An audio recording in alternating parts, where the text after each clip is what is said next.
ও আসলে তো মানে এত গিফট পায়।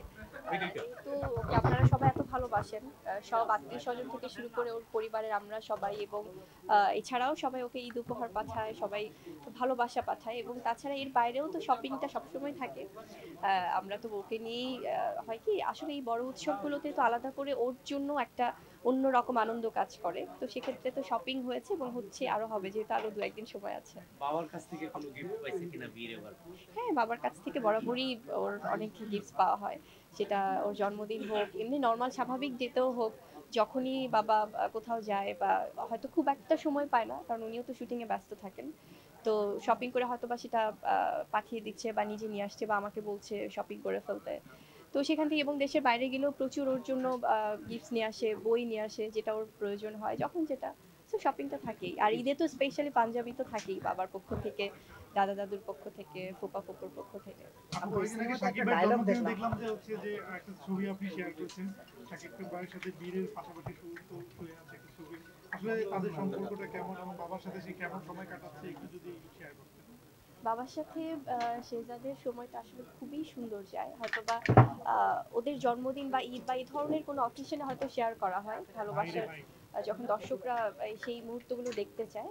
কিন্তু সবসময় তো আসলে শেয়ার করা পসিবল হয় না। কিন্তু সেই ছবিগুলোর বাইরেও অনেক সুন্দর সময় কাটে। যেমন যখনই উনি সময় পায় বা যখনই একসাথে হয়, তখন আমরা চাই সবাই মিলে বা বাবা-মার সাথে যেন ওই সুন্দর পরিবেশটা আসলে একসাথে পায়, বা সব আত্মীয়-স্বজন মিলে যেন ওভাবে বেড়ে ওঠে। আমি এটা বরাবরই বলি আসলে। কারণ শেহজাদ বা শেহজাদ খান বীর, ওর হচ্ছে যে আছে না যে শিশুদের মানসিক বিকাশ যেটা হয়, যেভাবে তারা একটা পারিবারিক আবহে আসলে যে সুস্থভাবে বেড়ে ওঠা, সেটা আমরা আমাদের জায়গা থেকে চেষ্টা করছি। তো বাবাও সেটা ট্রাই করে।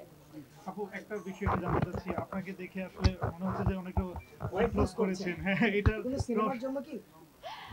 সেটা তো আসলে চমক। অবশ্যই আমাদের সিনেমার জন্য, চরিত্রের জন্য তো আমাদেরকে অনেকভাবে আসলে আপনাদের সামনে হয় বা দর্শকদের সামনে আসতে হয়। হয়তো কখনো আমি ওয়েট গেইন করছি সিনেমার চরিত্রের প্রয়োজনে, হয়তো ওয়েট লুজ করছি সিনেমার প্রয়োজনে।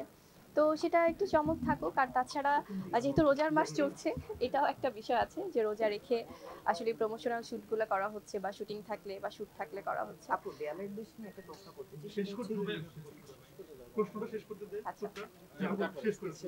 হ্যাঁ, তো সো মানে চরিত্রের প্রয়োজনে অনেকভাবে নিজেকে আসলে আনতে হয় সামনে। আপু ওজন যদি আপনি জানতেই চাই আসলে কত কেজি মানে আপনাকে কমাতে হয়েছে চরিত্রের জন্য হোক আর যে কারণে কত কেজি ওজন কমিয়েছেন? না, আসলে এটা তো খুবই মানে স্পেসিফিকটা যেহেতু বলা যায় না যে না এতটা আমরা টার্গেট ছিল এরকম, সেটা না। আসলে এটা হচ্ছে যতটা সুস্থ থেকে যেভাবে একটা চরিত্রের নিজেকে আসলে ধারণ করা যায়, সেভাবেই ওয়েট লুজ বা ওয়েট গেইন সবগুলো প্রসেসের মধ্য দিয়েই যেতে হয়।